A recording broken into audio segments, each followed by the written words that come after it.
Well, a technique to help improve the quality of our sleep and, in turn, stop people feeling so tired during the day has been the focus of research at Flinders University. Now, it's estimated 1 in 5 Australians have issues with their sleep. And joining us now with more information is Dr Michael Gradisar from Flinders University. Now, Dr Gradisar, your team's been looking at a very specific technique. It's called sleep restriction therapy. Now, for all of us everyday people, what does that mean? What does that involve? Yeah, we better clarify that because it sounds like a really scary sort of therapy. In fact, it sounds a bit like an oxymoron. How do you sleep restrict people yet make it a therapy? But that's actually the name of it, and it was invented back in 1987. And the idea behind it is that not necessarily are we restricting people's sleep, but the idea is that we're restricting their time in bed. So what usually happens for someone that's not getting enough sleep, they usually think, oh, I have to go to bed early, I have to try to get as much sleep as possible. And what ends up happening is that they end up having the same amount of sleep, but it's broken sleep. So they're spending a lot of time awake in bed, so they might take a long time to fall asleep, and or they might be having trouble maintaining their sleep. So the idea behind this is to try to really look at how much sleep that they're getting and try to match that with the amount of time that they can have in bed. Yeah.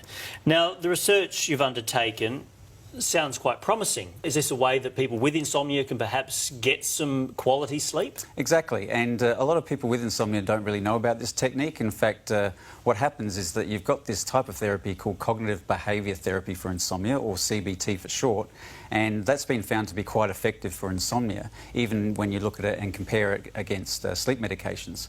And sleep restriction therapy is actually one of those particular techniques in cognitive behaviour therapy.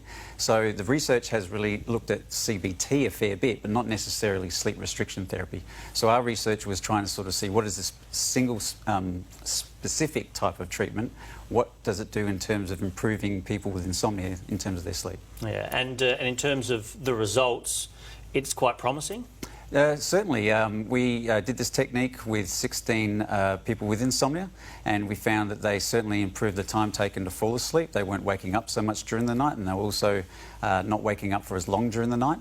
But a key question for us was, were there any sort of daytime impairments? Because if you see something like sleep restriction therapy, you think that might be dangerous. And I guess one of the concerns for health professionals like myself that do this type of therapy is that when the patient leaves the room, are they going to be okay when they're driving home? But what we did do is take them into our sleep lab. We had a driving simulator there that was trying to simulate the driving performance, and we didn't really see any changes over this 2-week period that they were having sleep restriction therapy, which was promising and reassuring for us. But unfortunately, this is just one study, so we really need to have a lot more studies just to be really certain that this type of therapy is safe. Yeah, this is my next point, is what do people do when they've heard about this, sleep restriction therapy?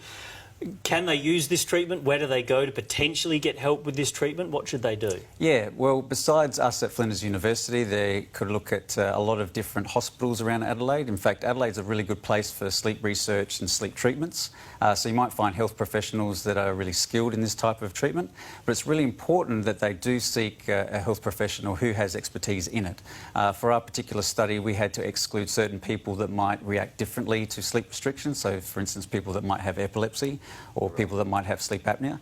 So if people try this at home, they've got to be extremely careful because they could actually have some extra sleepiness that occurs from this treatment and might be more prone to having an accident. So it's really important that they do this under supervision. Yeah. Therapies like this, though, that don't involve medication, are they long-term a better option than taking a drug, which is a quick fix? Certainly. When they've looked at treatments like this that are psychological treatments, when they've compared it to, say, sleep medications, there's not too much difference whilst they're actually doing the therapy, but as soon as you stop the therapy, and in fact, as soon as you stop the sleep medications, their sleep basically returns back to square one and they start to have some poor sleep. But if you've taught them the skills of sleep restriction therapy or other techniques that are involved in cognitive behaviour therapy, those effects last for about 2 years. Yeah, indeed. Very interesting. Dr Michael Gradisar from Flinders Uni, thanks for your time. Thanks, Will. 9 News. See for yourself.